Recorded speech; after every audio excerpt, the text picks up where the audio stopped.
Ito naman ang pag-usapan natin, mga kababayan.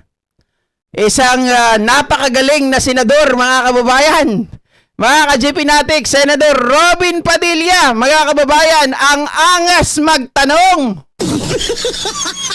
Apaka-angas naman ni Senador Robin Padilla, mga kababayan, matapos niya pong i-criticize ang mga ICC judge. Mga kababayan, doon po sa umano, kahapon kasi ay nagkaroon po, mga kababayan, ng resolusyon ng ICC na hindi papayagan ang request ng kampo ni Pangulong Duterte o ni dating Pangulong Duterte na siya po ay hindi umattend ng confirmation of charges. Pero timely, mga kababayan, ay pinayagan din po itong si dating Pangulong Duterte. Okay, yan po yung nangyari kahapon. Pero bago po magpalit ng desisyon ng ICC, ay bumanat na naman itong si Senador Robin Padilla, mga ka-GPnatics. Dahil nga, asar na asar siya nung hindi pinayagan si Tatay Digong nilang karton, mga kababayan. Sabi niyang ganon sa mga ICC judge, Robin Padilla hits ICC prosecutors, nag-aral ba kayo ng batas? Ang lakas ni Robin. Ang talino ni Robin, guys. Nag-aral ba kayo ng batas? Okay. Mamaya sagutin natin yan kung gaano katalino si Senator Robin Padilla. No, mga ka-GP natin. Sabi dito, Senator Robin Padilla chided the International Criminal Court prosecution after it opposed the request of former President Rodrigo Duterte to waive his right to appear before the tribunal's hearing on the confirmation of charges against him in connection with his administration's war on drugs. Karapatan ng akusyon. Akala ko ba itong prosecution nag-aral ba kayo ng batas?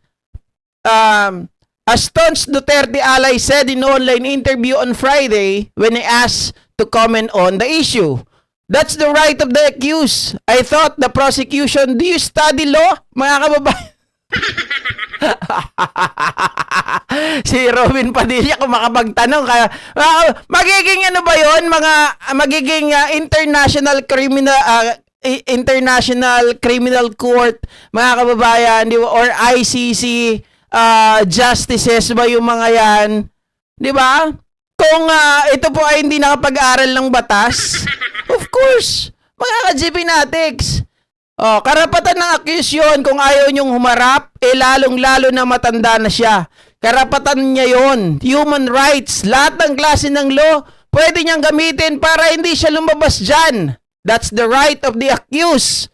If he doesn't want to appear, pero parang feeling ko hindi niya naman to sinabi. In English lang to Ito yung sinabi niya, Tagalog talaga. Di ba? Karapatan ng accused kung ayaw niyo humarap, lalong-lalo na matanda na siya. Kasi nga, mga kababayan, ayon po sa balita, ay ito po, kahapon. Pinayagan ng number 1 ng International Criminal Court. Wait lang. Bago tayo pumunta dyan. Kasi kahapon, di ba, na sinabi ko naman kanina, nung una ayaw talaga payagan. Mga kababayan, ang point dito, si Robin Padilla, bakit kailangan, mga kababayan, na ang International Criminal Court ay kanya pong questionin? 'Di ba?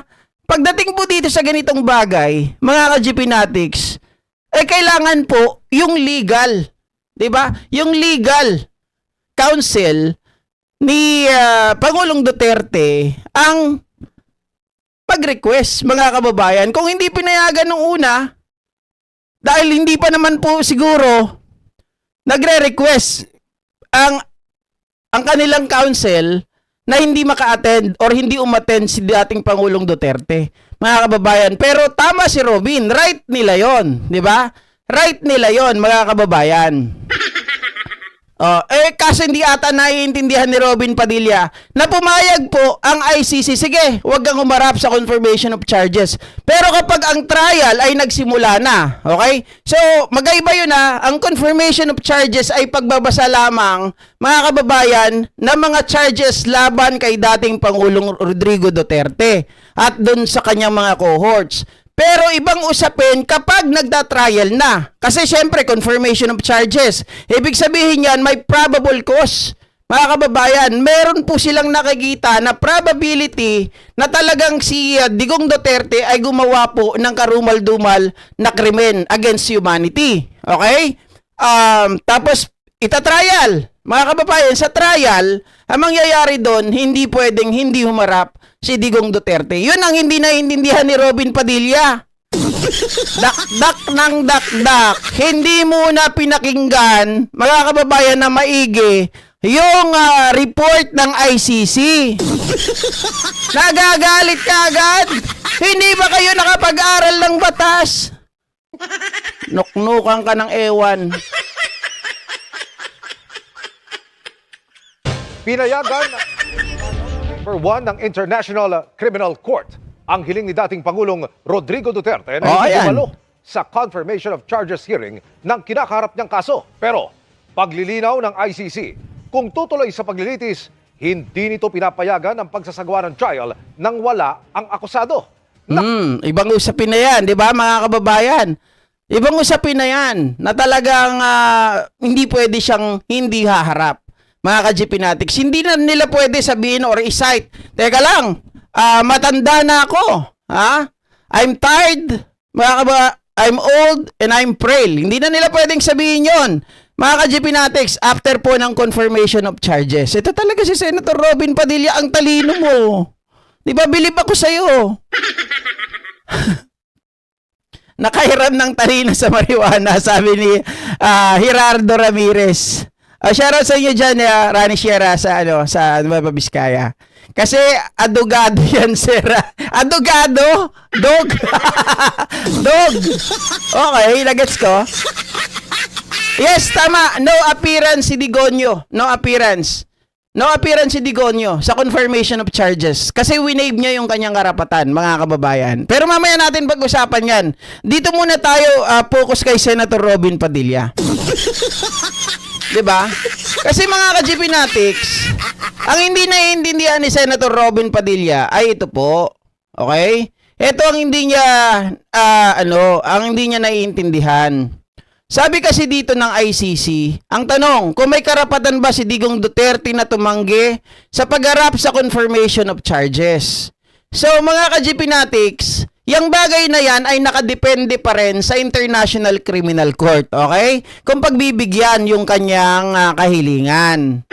So, ibig sabihin mga kababayan, ang kailangan mo lang gawin is, kailangan mag-request ka, okay? Hindi pwedeng automatic na pag sinabi ni Digong, ay ayaw kong umatid, pwede na agad. Hindi yun. Ano ang confirmation of charges? Ito ay pagdinig kung saan tinitingnan ng ICC kung may sapat ba na ebidensya para ituloy ang kaso sa full trial. Sabi ko nga kanina, ito yung tingin nila mga kababayan, may sapat na ebidensya, certainty. Okay? Certainty of conviction para magtuloy sa full trial. May karapatan ba siyang tumanggi kung wala siya sa kustodiya ng ICC? Siyempre, nandun siya. Alam naman natin. Sabi, kung wala siya sa kustodiya ng ICC, si Duterte ay pwedeng tumangging humarap. Pero alam natin, nandun pa siya. So, umalis ang Pilipinas noong 2029, irrelevant na yan. So, walang direktang kapangyarihan, irrelevant na rin. Pero tandaan, mga kababayan, maaaring maglabas ng arrest warrant, irrelevant na yan sa usapan natin. Eto, si Digong ay nasa kustodiya ng ICC. Na-aresto siya, na-turnover, mga kababayan. So, sa madaling punto, mga ka-GPnatics dito, ang buod ay maaari na tumanggi si Digong. Okay? Pero mga kababayan, nandun pa rin sa ICC ang huli na pagpapasya. Okay, kung papayagan ba nila etong si Digong. Pero ayon po dito mga kababayan, ay pwede naman siyang tumanggi.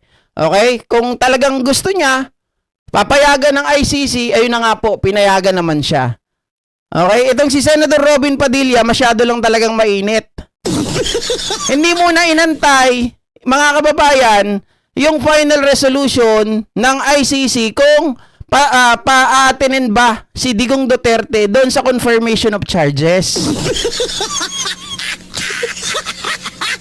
nagsasalita na kaagad na kesyo, nag-aral ba kayo ng batas? hindi na kailangan itanong yun eh. Di ba? Hindi na kailangan itanong yun. Bakit kanyo mga kababayan? Makakaabot ba sila? Magiging judge ba sila ng International Criminal Court if they did not? Di ba? Oh. Ito talaga si Senator Robin, sobrang talino. Halak. Napunta na sa talampakan ng utak.